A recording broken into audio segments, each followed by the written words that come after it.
The ruling class never gives up power voluntarily. They don't wake up one morning, take a deep breath, and decide, you know what? We've hoarded enough wealth. Maybe it's time to let the working class have a taste. No. Power only concedes when it is forced to do so.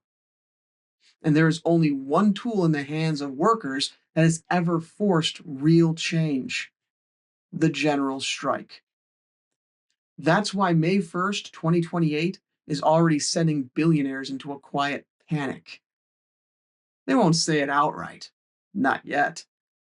But behind closed doors, in boardrooms, in back channel meetings with politicians, the conversations are happening.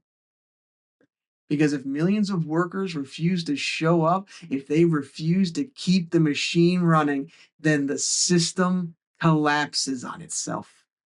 And the people at the top know it. The question is, why don't more leftist pundits take it seriously? This is not a fantasy. General strikes have worked before, and they will work again if we make them happen. Take the 1936 Flint sit-down strike. Auto workers occupied their plants and refused to work until General Motors caved and recognized the UAW. That strike reshaped American labor. Or how about the French general strikes? France is a country where workers don't ask for permission to fight back. They shut down everything over pension reforms, over wages, over corporate power. And guess what? It works.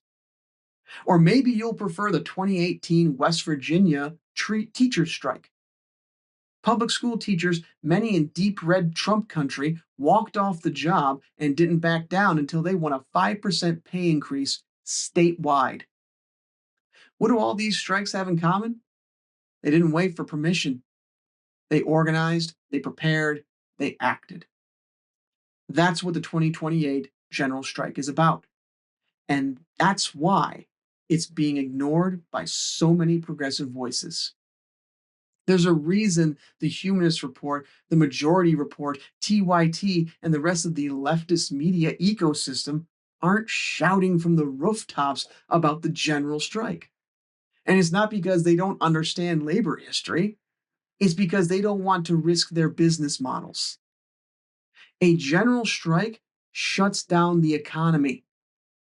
That means no content. If workers aren't at their jobs, they're also not consuming media at the same rate. No ad revenue. A general strike disrupts corporate profits, including the ones funding digital media. No brand safe takes.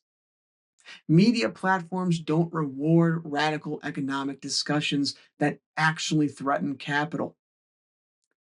For progressive commentators, pushing a mass labor uprising is risky. It forces them to take a real stand beyond Twitter debates and YouTube thumbnails. And the truth is, many of them aren't built for that fight. They'll comment on the strike when it happens. They'll analyze it after the fact. But they won't do what actually matters: encourage people to prepare for it now. Because if this strike is going to succeed, it needs more than a day of action. It needs years of groundwork. A general strike isn't a spontaneous event. It's not just a bunch of workers waking up one day and collectively deciding, screw this, we're out.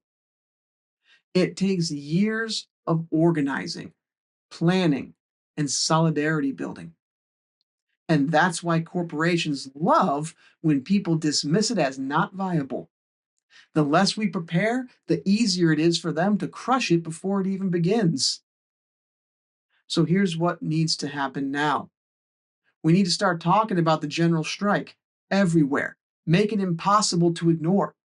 Educate yourself and others. Read up on successful labor actions.